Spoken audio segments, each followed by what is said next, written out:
wondering, we at Blissology University, what are your very personal, secret perhaps, never before revealed,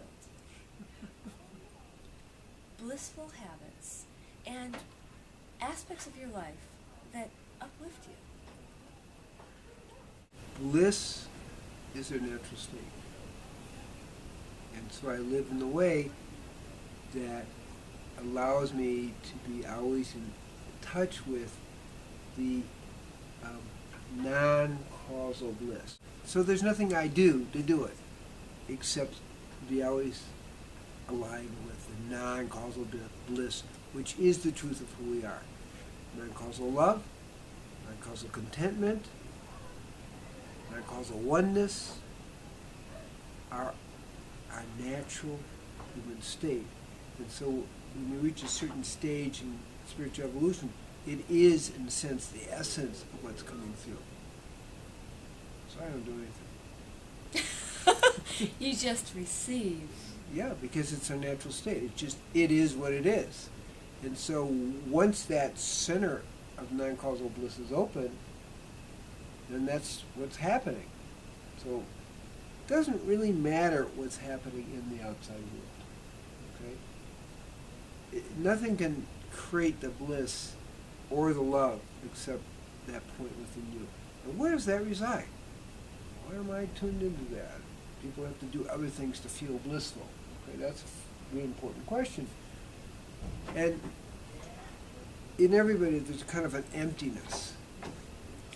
What a lot of people do to deal with their emptiness is create all kinds of activity to avoid the discomfort of the emptiness.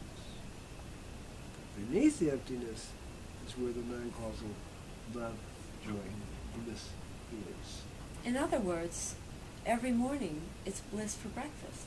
It's bliss for breakfast, it's bliss in the middle of the night, it's bliss for dinner.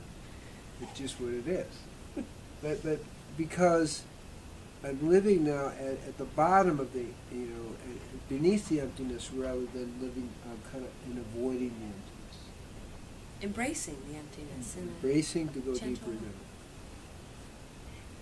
Could you let us know, is there anything that you don't do, anything that you refrain from doing that thereby creates more peace, harmony, and joy in your life?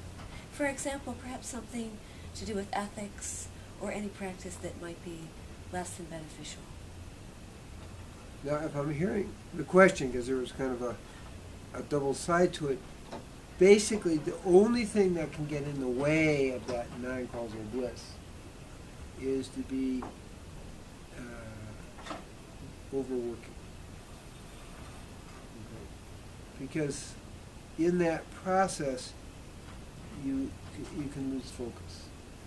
So I always work and live in a way that I'm always in touch.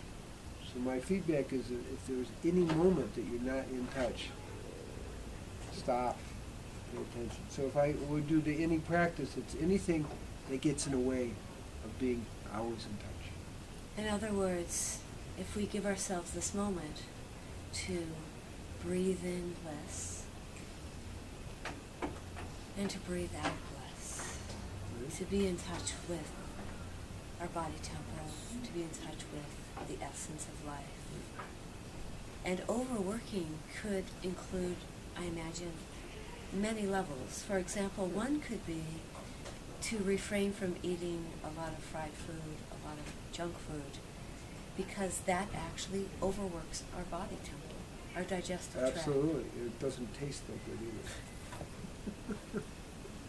And overworking, you might refer to the mind, that if we're feeling too many agitated, worried, negative, angry, etc., unproductive thoughts, then we're overworking our mind in a way that, again, is taking us away from our natural, innate state of bliss. Right. In yoga, we call it swarupa, the natural state.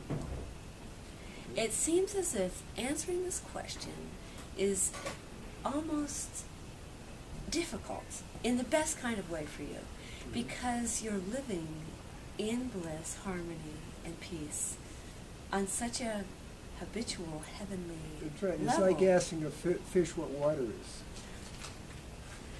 So here we have a testimony of blissful living.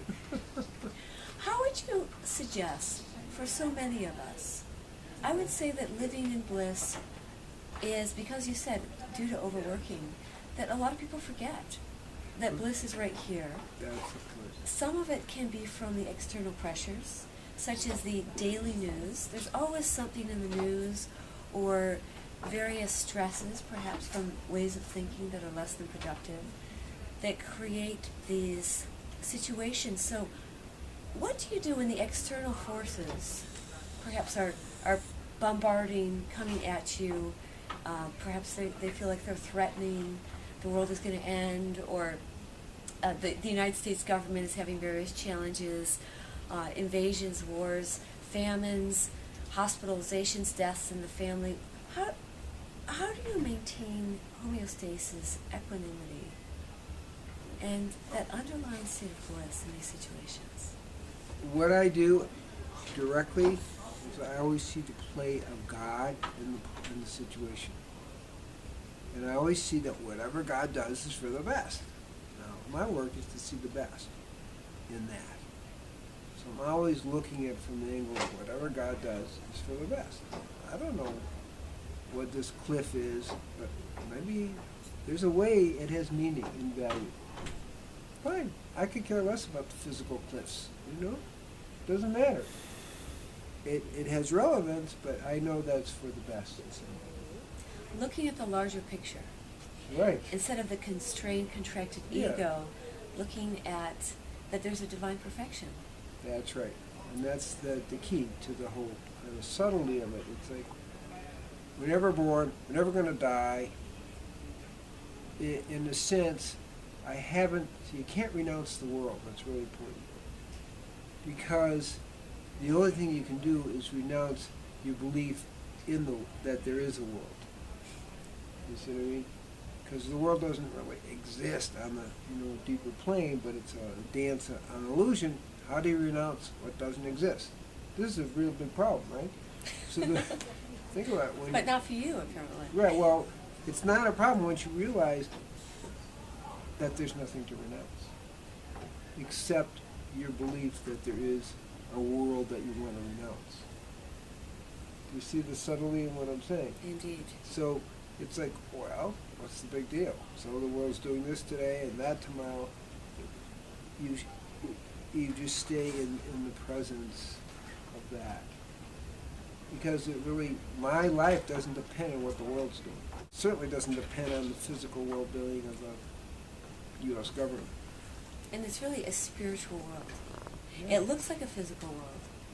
Right. That reminds me, a former presenter at the Raw Spirit Festival was almost at an expo recently, last weekend, and he was speaking on immortality, thinking about living forever in this body, the immortality of what we can do so that we can live forever. Mhm. And with all due respect, what was very ironic, and again, with great respect for this humorous, wonderful, fun-loving, zany, eccentric, immortalist, he died the day before his talk on immortality. It reminded us that immortality, it's not about the physical body. Right, that's the We mistake. recycle the physical body. We're never born, we never die. So what's the problem? So we have nothing to worry about. That's right. And that's the key. See, true immortality is understanding we've never born. We have never been born, and we have never died. It's just a movie that starts at your birth time. And then the movie ends at your death time of, the body. But you don't die. See, once you understand that, it takes a little bit of pressure off the situation. And then we don't need to overwork. Service can make you overwork, so I'm very dharmically oriented. How do you do it? I feel that you're probably one of the most diligent, dedicated leaders in our community. How do you do so much? Because I'm not doing it. And I mean that very seriously. I'm aligned with the divine will unfolding, and I just try to keep up with it. Okay? I mean, seriously, if I were thought I was doing it, it would be exhausting. So I don't feel I'm doing it. But sometimes, even that, you know, it can take you to the edge. And I know when that edge is. And yes, I do work more than most people. And I'm mostly never anywhere near my edge. You know? So I'm just a little careful.